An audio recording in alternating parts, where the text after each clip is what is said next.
Everyone, Jeremy here, quartering. Sorry for the double upload today. Really quick question before I get into this. Did you see the video from earlier today? I don't know if there was like a YouTube glitch. The people that are watching it seem like they really like it, but the views are all messed up. And I don't know if you missed it. I thought it was kind of a funny short one. If you want, just check it out. It came out earlier today. What this is about, though, is a kind of a call to arms for fans of comic books, gaming, traditional fandom people. Newer fans, that's not a knock on you. It's just, as you guys know, there's a YouTuber that is self-publishing a graphic novel with some serious heavy hitter pros like Ethan Van Sciver and John Malin on the book. And these are people that, John Malin's run on cable is unbelievable. EBS, one of the best. He just put out a video. There's about 7 hours left to order his book, and he's starting to get word that, of course, and a lot of you are real veterans of this sort of Gamergate-esque type behavior, but people are working behind the scenes to boycott his book or not hold it. A local comic shop admitted to him that they would not only not stock his book, but they would refuse to fulfill their own customers' orders for it. This is very common. I see this in the Magic the Gathering community, where people get too addicted into their social justice ideologies, and their businesses just close down because they don't make any money. As we see, Magic the Gathering is down about 23% year over year in income. And there's some potential where this book isn't going to make it out to comic book stores if people kind of try to screw him around in the back end. He couldn't release or reveal who it was, but I've talked to him and I trust his word on that. But the important thing is, if we can work together to create our own version of the hobbies we love, I think that's kind of a win-win. And I really respect the hell out of Zach because he didn't go the route. Now, look, the comic book Patriotica or whatever it was, big success, and I can't take anything against that, right? Hold anything against him. But they kind of marketed it in a lot of ways. If I remember it correctly, it was like, this is the comic book the SJWs don't want you to have. Which, okay, fine. They do it. We can do it too, I guess. But the man has now sold 4,500 copies of his graphic novel.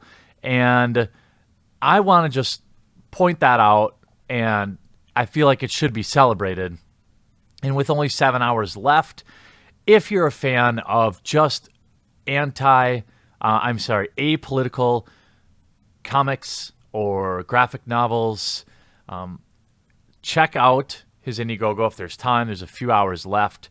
I've been told a lot of times in terms of like Magic the Gathering, for example, and sorry, this video is kind of all over the place, but I just want to help him out if I can. And I really hate doing another double upload day, but it is what it is. People often say to me, if you love Magic so much, but you hate that they're, so ideologically driven, why don't you just do your own thing? Well, I don't think I could. I'm not sure I have that skill set.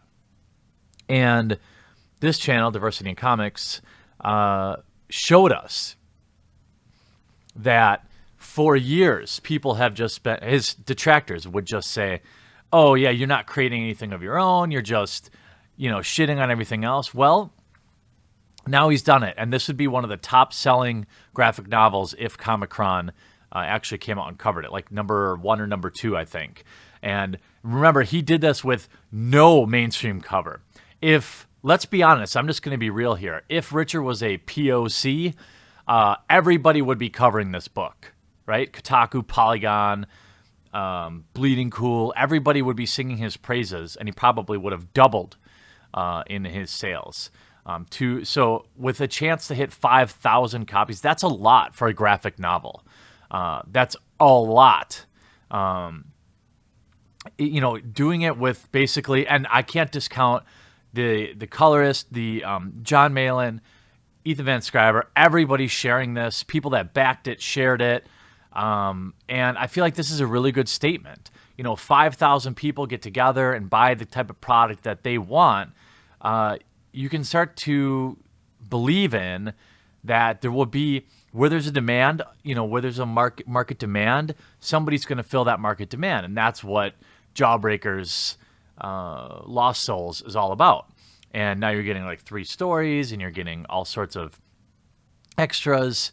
And I want to congratulate him, but also hopefully encourage people to make sure and check out his Indiegogo. There's only a few hours left. I may even just delete this video after it's not relevant anymore. But it's to be respected. It's to be honored that he didn't just stay and complain. He went out and he went and got pros. I mean, can you believe it? Like, he went and got the guy that draws Cable and a guy that's drawing Green Lantern, and got them to work. Just a fan, just a dude. It makes me fill with hope about maybe there's hope for us holdouts on maybe a more simple time in terms of the hobbies.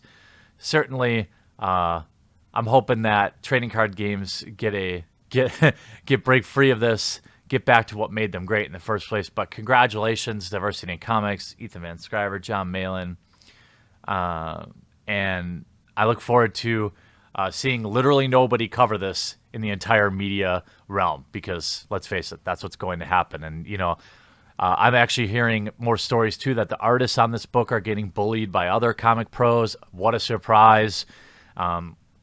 And so I hope that they consider putting out their own type of books. I know Ethan Van Scriver is. I hope Malin does too. And I hope these guys can get out there and sell their skill now that we have a proof of concept. So get out there and get your copy of the Jawbreakers Lost Souls graphic novel. I've already backed.